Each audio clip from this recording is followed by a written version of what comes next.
Salut internet. Avant que cette vidéo ne commence, je voulais vous préciser que je serai au Salon du Livre de Saumur le week-end du 13 et 14 mai et aussi à la Video City Paris le week-end du 8 et 9 avril prochain. J'ai pas encore les détails des heures pour ces deux événements, donc le mieux c'est que vous me suiviez sur Twitter pour être tenu au courant. Ah ouais, et concernant Video City, il y a un système de dédicace qui est mis en place. Il faut que vous précisiez quel youtubeur vous voulez voir après avoir acheté votre billet en ligne. Je vous mets le lien en description de toute façon, vous allez comprendre. Ok, maintenant la vidéo peut commencer.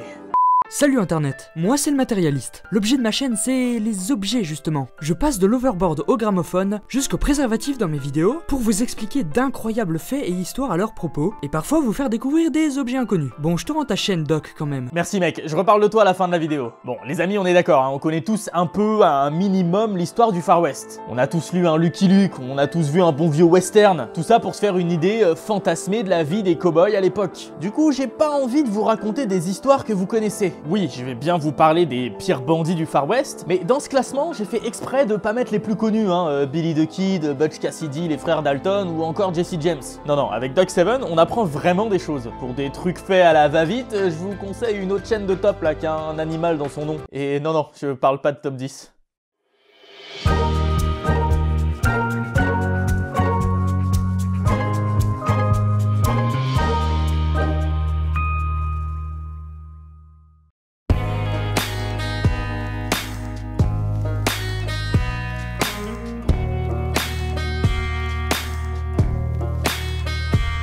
D'abord, j'ai envie de commencer en cassant du préjugé. Déjà, la première chose, hein, si je te dis Far West, tu penses aux États-Unis, non? Eh bah, t'as pas tort, mais t'as pas entièrement raison. En fait, t'oublies que le Mexique et le Canada sont aussi des territoires du Far West, remplis de cow-boys, d'Indiens, de chercheurs d'or, de pistoleros et de bandits. Et parmi eux, Bill Miner, un criminel originaire du Kentucky, mais qui a exécuté la plupart de ses méfaits dans l'Ouest canadien. Parce qu'il faut savoir qu'à l'époque, hein, beaucoup de criminels qui étaient recherchés aux États-Unis, bah, ils trouvaient refuge au Nord. Et c'est le cas de Bill, qui s'était échappé d'une prison californienne. Et puis à l'époque, t'avais pas de FBI ou de CIA, hein. C'était quand même sacrément plus facile de recommencer une nouvelle vie dans un autre pays comme ça, incognito. Mais c'est pas le seul cliché sur les bandits du Far West que Bill y fait exploser la dynamite. Parce que si je te dis bandit du Far West, je peux me tromper, hein, mais je pense pas que t'aies l'image d'un gentleman. Et pourtant, Bill, c'est pour ça qu'on se souvient de lui encore aujourd'hui. Son surnom, c'était même le bandit gentleman. Parce que c'était un mec qui te braquait, hein, te pointait un gun sur la tempe, te dépouillait de tes richesses, mais gentiment.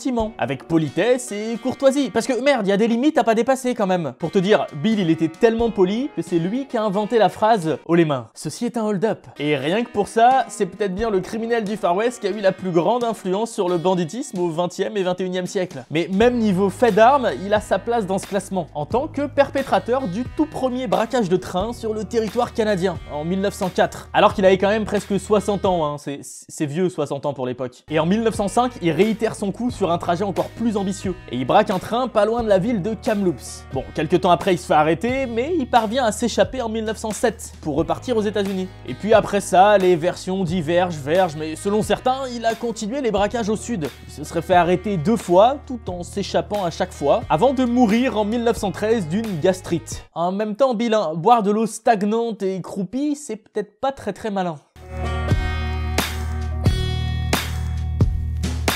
Bon, toujours dans le ratatinage de préjugés quant au Far West, il fallait que je vous parle d'une femme. Parce que non, elles étaient pas toutes danseuses de French Cancan. Je pense que tu connais Calamity Jane par exemple, qui est l'une des personnalités marquantes de la conquête de l'Ouest, et qui maniait beaucoup mieux le fusil que bien des hommes. Et au niveau du banditisme, les femmes aussi ont une sacrée représentante. En la personne de Belle Starr, née Myra Shirley en 1848 dans le Missouri. Petite Myra, c'est une petite fille riche et plutôt gâtée, hein, qui excelle dans tous les domaines à l'école. Elle apprend même à chevaucher et à manier les armes à feu auprès de son grand frère. Mais son vrai problème à Myra, ce sont ses fréquentations. Elle traîne souvent avec Cole Younger, un braqueur de banque, mais aussi les frères Frank et même Jesse James. Et oui, c'est bien le Jesse James que tu connais sûrement. Enfin bref, ces 4 jeunes, ils forment une sorte de gang, hein, assez rapidement. Et quand Belle Starr est à l'école, les 3 autres utilisent sa ferme familiale pour s'y réfugier après un crime. Et puis bah forcément, hein, devenue adulte, elle finit par pratiquer elle-même le banditisme. Et sous le mentorat de ses 3 acolytes, elle devient The Bandit Queen, une experte experte en vol et en stratégie de braquage. Leur gang s'agrandit ensuite avec l'arrivée de l'ancien soldat confédéré Jim Reed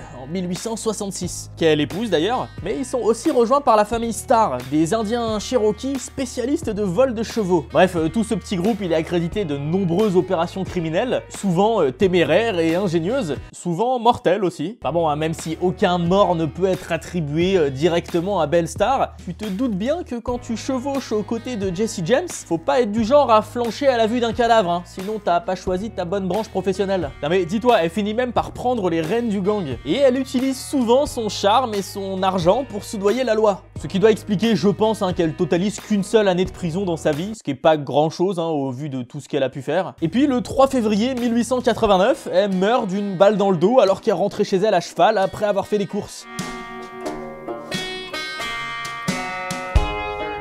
Je suis désolé, c'est vraiment une sale journée pour les clichés aujourd'hui, parce qu'on va s'attaquer à une autre image un petit peu erronée qu'on a sur les bandits du Far West. Nous, de nos jours, on est habitué à exiger une police irréprochable, à l'opposé des méthodes des criminels qu'elle est censée combattre. Mais faut savoir qu'à l'époque, la frontière entre hommes de loi et hors la loi était vraiment très poreuse. Parmi ceux qu'on appelait les lawmen, les hommes de loi, il y avait les shérifs, les marshals, les détectives, les chasseurs de primes, mais tu te doutes bien que c'était loin d'être des enfants de cœur. Non, pour la plupart, c'était même carrément des anciens, des actuels ou même des futurs bandits. Et c'est là qu'intervient Ben Thompson, un dangereux criminel qui a commencé du bon côté de la loi, en tant que marshal au Texas. Il a même été chasseur de primes quelques années. Mais bon, ça a toujours été un mec violent. C'était un as de la gâchette, un parieur, un joueur de poker invétéré, hyper mauvais perdant d'ailleurs. Tu sens que ça va pas le faire déjà. Du coup, lui, sa carrière criminelle, elle a commencé dès ses 17 ans, quand il a poignardé et tué un mec qui l'accusait d'avoir triché aux cartes. Ah ouais, non mais fallait pas l'énerver, Ben. Ensuite, sa réputation, il se l'est surtout faite grâce à son talent avec des flingues et sa rapidité à dégainer, qui faisait de lui un adversaire plutôt redoutable dans une fusillade. Le soir du réveillon de Noël 1876, par exemple, il bute 2 mecs qu'il avait proposés en duel. Enfin, non, du coup, c'est pas un duel parce qu'ils sont 3, mais... Enfin, bon, j'allais pas dire triel, c'est moche et c'est même pas un vrai mot. Bon, bref, le mec, il se finit par se faire arrêter, mais il s'échappe de sa cellule. Et il se barre à Austin, au Texas, où il devient marshal. Ouais, mais le gars, il est juste incapable de se tenir à carreau pendant plus d'1 mois. Et il doit rapidement repartir en cavale après avoir flingué Jack Harris, un honnête citoyen, à cause d'une simple dispute. Bon, il finit quand même par payer pour son crime, sauf que cette fois-ci, c'est pas la loi qui va s'en charger. Non, c'est des amis de Jack Harris qui le retrouvent en 1884 à San Antonio, qui lui tendent une embuscade et qui le flinguent alors qu'il était à l'opéra avec son pote criminel John King Fisher.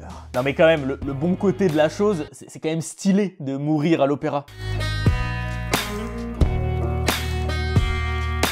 Kingfisher, je te le dis, si t'as une mémoire de poisson rouge, j'en ai parlé il y a 5 secondes. C'est lui le pote de Ben Thompson qui est mort à l'opéra, en mode dommage collatéral pour une histoire qui le concerne même pas. Mais bon, tu vas voir qu'on a quand même du mal à le plaindre quand on jette un petit coup d'œil à la carrière de ce criminel. Je pense que ça doit être l'un des bandits les plus sous-estimés du Far West. En tout cas, un des moins connus, mais facilement sur le podium des plus violents. Déjà, dès ses 16 ans, Kingfisher il est arrêté pour vol de bétail. Et il part direct pour la première fois en prison. Et je peux te dire qu'il y allé souvent en prison dans sa vie. Alors il s'est pas évadé cette fois-là parce que la peine était très courte, mais par la suite ça deviendra une de ses spécialités, avec plus d'une dizaine d'évasions dans sa carrière. D'ailleurs j'ai l'impression de ne parler que d'évasion depuis tout à l'heure. Les prisons de l'époque elles devaient être vraiment merdiques. Non mais sérieux, j'ai l'impression que les criminels ils y faisaient des allers-retours comme ça, sans aucun problème, comme papa dans ma... Ah non pardon, j'oubliais que des enfants sont susceptibles de regarder. Bon, sinon pour revenir à Kingfisher, lui son truc c'est les braquages et les vols de bétail. Dès les années 1870, alors qu'il a même pas encore la vingtaine, il monte un groupe de malfaiteurs et il organise des raids sur le territoire mexicain pour piller des ranchs. Ce qui est marrant, c'est que Fisher, il était connu pour un style très particulier, un peu flamboyant quoi, avec des vêtements de toutes les couleurs, et surtout avec ses 2 pistolets aux manches en ivoire blanc, qu'il arborait tout le temps à sa ceinture. Mais ce qui faisait vraiment sa réputation dans sa région, c'était la violence de ses actes. Il a par exemple shooté 3 membres de son propre gang à cause d'une dispute à propos du partage d'un butin. Et puis il a tué à lui seul 7 pistoleros boss mexicain pendant une fusillade pas longtemps après. Mais très bizarrement,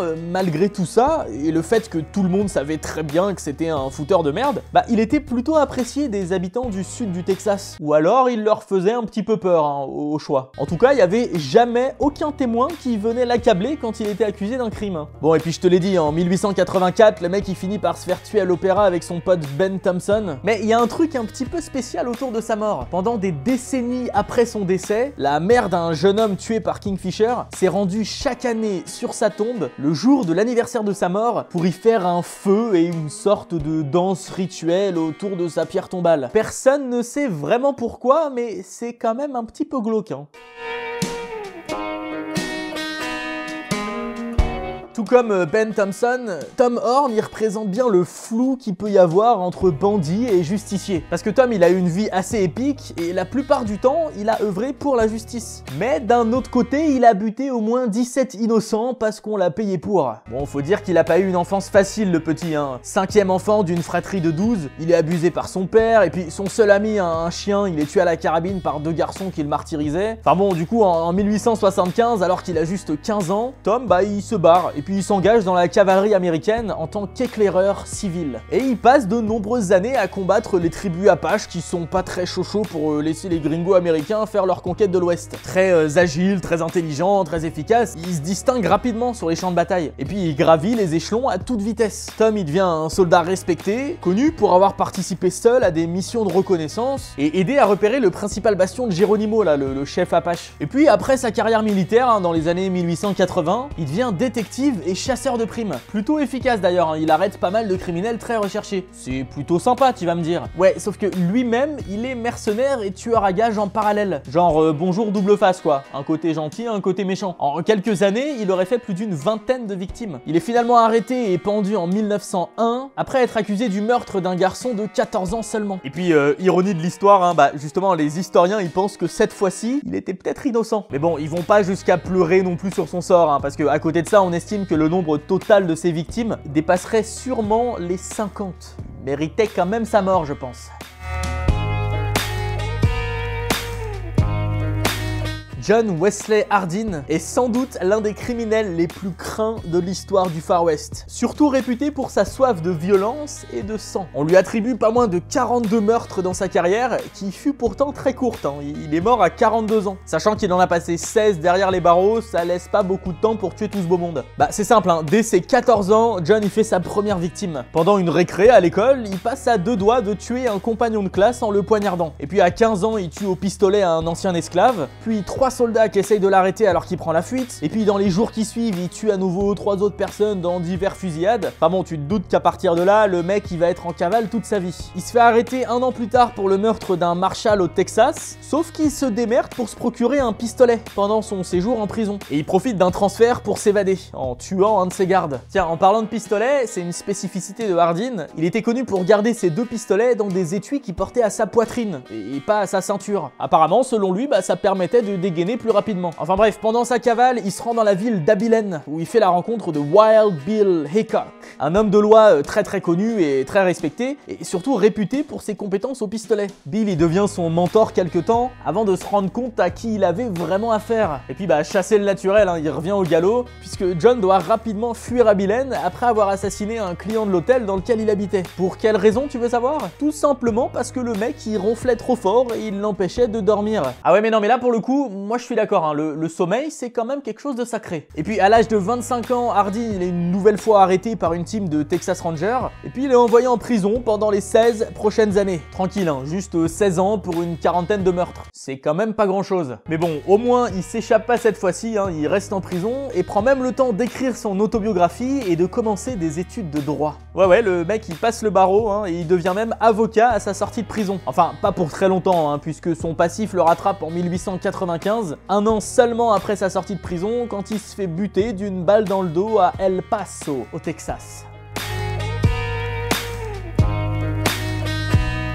Clay Allison, c'est très clairement l'un des bandits les plus dérangés du Far West. Très lunatique, très violent, on peut dire qu'il avait le sens du spectacle. Déjà lui, il se considérait même pas comme un méchant, hein. Lui, il fait partie des Vigilantes, un gars qui dit agir pour la justice mais qui a rien d'officiel, hein, en mode Batman ou Dexter. Clay, il était soldat dans l'armée confédérée pendant la guerre civile, mais il a été destitué après avoir reçu un gros coup sur la tête sur le champ de bataille. En fait, après ce choc, il a commencé à développer un comportement bizarre et très imprévisible. Du coup, bye bye les confédérés. Après ça, on rentre dans la deuxième partie de sa carrière, où c'est gun et violence à gogo. Dans son palmarès, il y a quand même une décapitation d'un mec qui était suspecté de meurtre, dont il a juste ramené la tête encore toute sanguinolente dans le saloon et l'a déposée sur le comptoir, hein, en mode fier de lui, comme un chat qui te ramène une souris quoi. Et puis toujours dans son palmarès, il y a des raids, des fusillades, des lynchages, des duels. D'ailleurs, un de ses duels les plus connus, c'était avec un criminel rival qui s'appelait Chunk Colbert. Allison, il était invité à déjeuner chez lui, hein, et il savait très bien que c'était parce que l'autre il voulait le buter, mais il a accepté l'invitation. Et il s'est pointé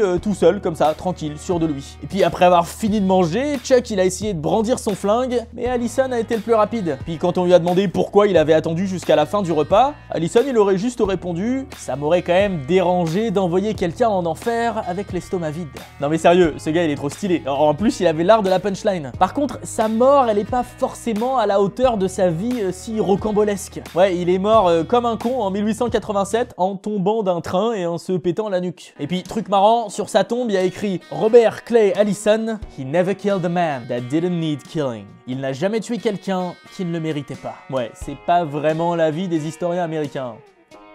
Aujourd'hui les amis, je voulais vous présenter la chaîne du matérialiste. Perso, je connais pas d'autres chaînes sur YouTube qui traitent du même sujet et c'est plutôt stylé. Comme il vous l'a dit, il parle d'objets en tout genre, hein, de leur histoire, etc. C'est carrément intéressant. En plus, moi j'adore me balader dans les brocantes, les vides-greniers, alors forcément, je ne peux qu'apprécier. Alors n'hésitez pas, allez jeter un œil et vous abonner si vous kiffez. Nous, on se retrouve sur les réseaux sociaux, hein, Facebook, Twitter, Instagram. Et puis oubliez pas de mitrailler ce pouce bleu là, comme si c'était un vilain cow-boy qui vous avait défié en duel parce que vous avez triché au poker comme un sale bandit. Et moi je vous dis à très vite pour une nouvelle vidéo. Espèce de chenapan, vaut rien va. Bon ouais, je déconne, hein. Salut internet.